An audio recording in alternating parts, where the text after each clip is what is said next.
イトルがエーゼルガンダム。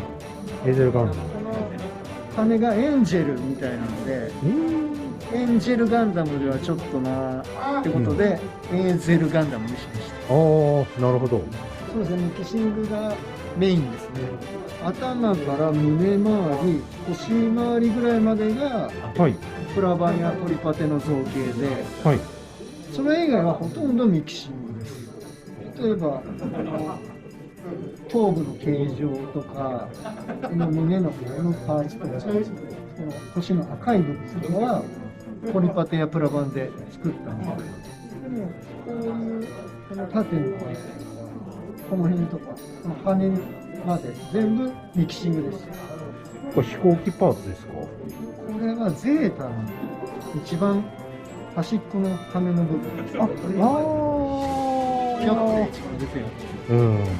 こうなんかベースジャバーだとか、モビルスーツが乗るベッドみたいなやつのパーツですね。見事にシールドになってますね。これも本当にミキシングです。うまいっすよね。普通にそういうもんに見えますもん。こうくっつけただけっていうのはやっぱりちょっとはいはいはい。残念な感じになっちゃう。穴がないように頑張ります。頑張ってます。ミキシングってそういうところが難しいんですよね。そうなんですよね。どうしても穴が許されちゃうみたいなのがミキシングなんだけど、そうはなりたくないんで、やっぱりどれだけ穴を潰していけるか、こだわってるんですね。これはなんかコンセプトとかあるんですか？コンセプトは、ファーストガンダムの第9話、飛べガンダムっていうので、アムロがガンダムをジャンプさせて、空中戦をする回があるんですよ。で、モビルスーツが飛ぶっていうのが非常識だったわけですね。で、その戦闘データをもとに、飛翔して戦うっていう設定で作ったんです。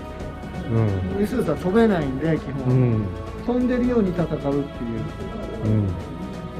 それをもうちょっと飛びやすくしたらどういう風なのかなっていう設定で作ったんです。結構じゃあやっぱ背面のこういうランドセルとかが力が入ってる。飛ぶための推進機と、空中での姿勢制御のための羽根っていう現象ですね。そうですね。肩にもちゃんとスラスターが着地時にここから吹いてこう軟着陸する。多分降りる時は上から吹いた方が安定して落ちるんじゃないかな。よく足の裏に推進機がある作例が多いんだけど、ガンガン足踏むから壊れやすいだろうし。足回りはどんなイメージですか？足回りも高高度からの着陸に耐えれるように、ここに着地時のショックを和らげる機構が入ってそうなイメージ。なんでこの膝から出っ張ってこのふくらはぎまでがちょっとごつくなってる。これが補助ブースター。何回かで使い切りで、使い切りだったら外して。なるほど。何気にマグネットで仕込んであるんですね。すごいな。ミキシングっていうんで、もう何も外れないのかと思ったら、ちゃんと仕事してますね。ま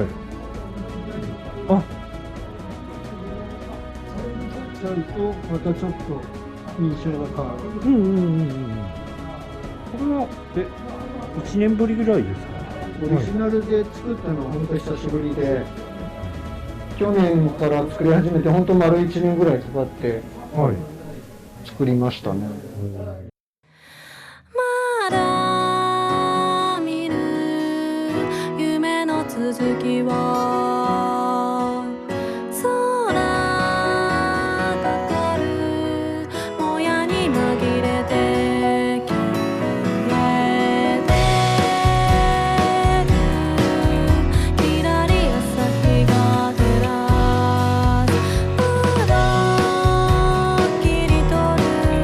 景色が違って見えて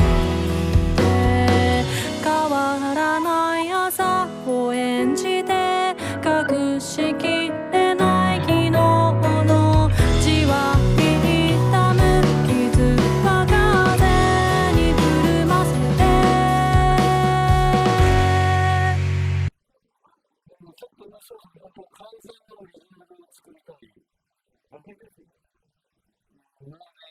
取り掛かるのに、今一つここに行くのが、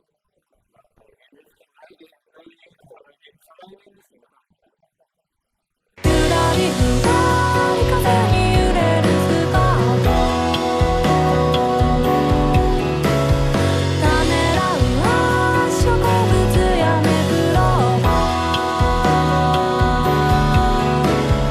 濡れた花の名前思い出しながら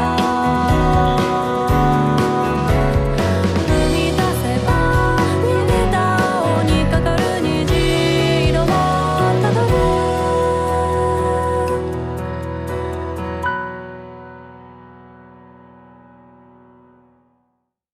まだ見る夢の続きを